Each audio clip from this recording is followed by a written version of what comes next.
Hey there friends, Nibs again, out here in the garage today, doing a little bit of goofing around, and I got a pretty cool mail call for you guys today. A couple of neat packages come in the mail, and I wanted to get mail call done for you guys.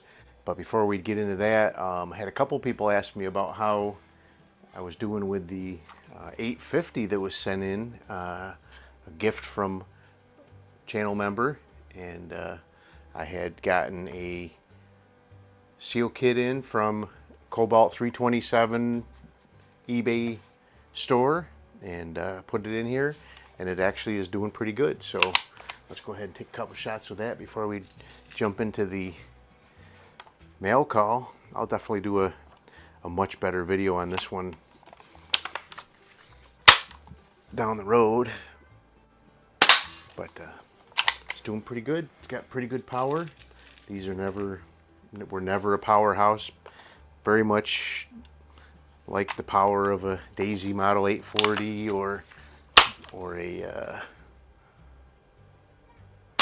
did not get any.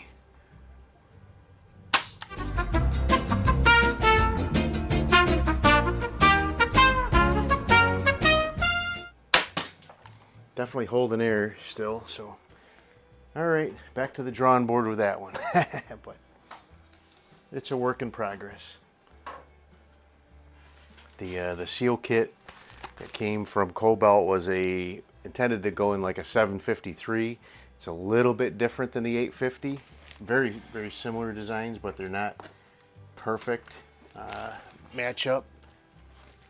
And they were made for such a small amount of time that the 850s are just tough to actually find a perfect kit for. So now this next one's just some parts coming in. This next package is some parts coming in for one of Robin's guns that sent over to get repaired. This is for the 894 or whatever it is, the Daisy lever action. Yeah, 894.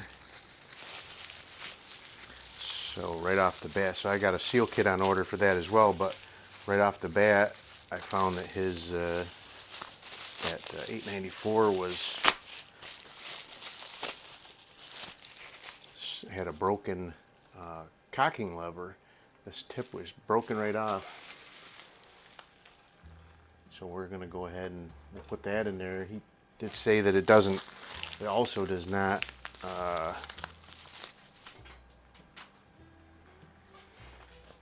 seem to have any power when you try to shoot it. So this next one's coming in from Peter, another channel member, channel subscriber, and Peter sent me a few things in the past and that have been really cool. And he contacted me, said he has another one that he thought I might be interested in, and offered to send it on over for me to take a look at and fix up for the collection out here. But you never know, he might surprise us and send something else too. So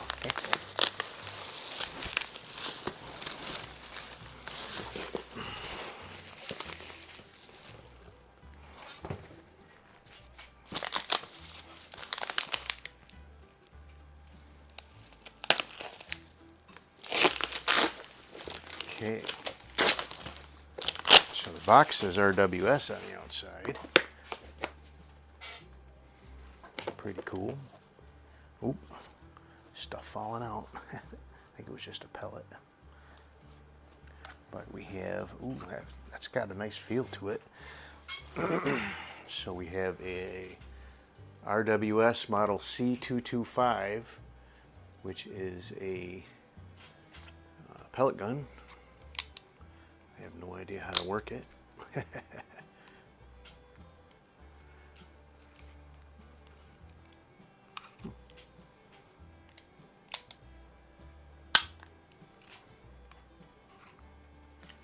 No idea how to work it.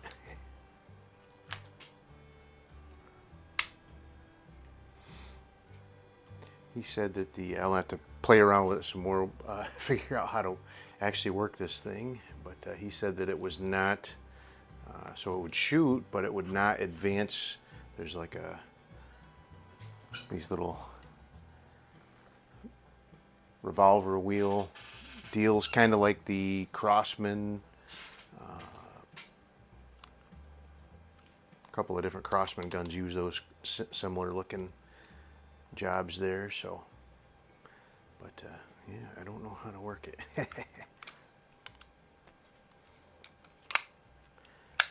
Oop, oop, oop. Alright, so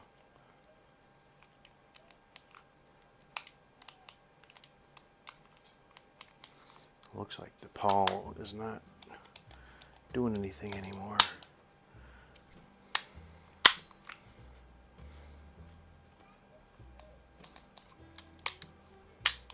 Alright, it's going to take some, but that is a really cool piece of air gun history right there, so that'll be pretty fun to play around with. Appreciate that, Peter. It feels like a real pistol. But all right, so let's go ahead and set that aside. We'll have to do some tinkering with that. So now I have a box coming in here from Henry Ford. You guys have seen this on the channel recently. This one actually, I just picked this one up. I had got it a while back from a dealer to do some work on for him, and then so it just needed a CO2 chamber seal at the time, where you actually insert the CO2 cartridge. But then subsequently, after I had worked on it and gave it back to him, the exhaust valve had failed in it as well, so the dealer just ended up selling it to me. It requires a special tool to reach down inside, so you remove this barrel piece right here, and to get inside of the workings here, it requires a special tool, basically a very long pair of split ring pliers, and I just didn't have them, so I decided to send it off to Henry Ford. Ooh, it's still charged, and that's how you know it got done right. And I'll let him do it. So this uses 8-gram CO2 cartridges, and but to get the parts out, there's a split ring inside there. You got to have an internal set of split rings with like a 4-inch reach. I shopped around, and I thought I found something I was going to be able to use from Harbor Freight, and it just really was not working out, and I didn't want to muck it up because it's such a cool little obscure gun. So this is a Benjamin Model 352. So the 362s are a little more common. They're still very obscure, but the 352s were only made for a year or two. Let's see if we can hit the can there. Oh yeah, very nice. So this will be a lot of fun to play with out here in the garage. Been really busy. Grandkids are over for the weekend. I didn't even know they were coming. They showed up on Thursday. That was really cool. But wanted to get out here and get these mail calls done. Get this mail call done. More stuff's coming, so it would have ended up being a 100-year-long video if I'd waited till until they leave. So, but anyway, there you go. Pretty cool. Benjamin Model 352. I'll put a picture of this little end cap here up so you guys can see it. It's a 22 caliber. Like I said, it uses the 8-gram CO2 cartridges, but these were only made for a very, very short time in like the early 50s. And now it's back up and running. So I really appreciate it, Peter, sending that over. We'll get that looked at. Still got to work on the the Daisy 850 there a little bit more, but it's all fun. Hope you guys liked the video. Stay tuned for more on this guy for sure. we'll be looking at that soon. Well, my fluorescent lights are giving me a hard time here. I got to replace those with some LEDs. So, hope you guys liked the video. Till next time, have a great day.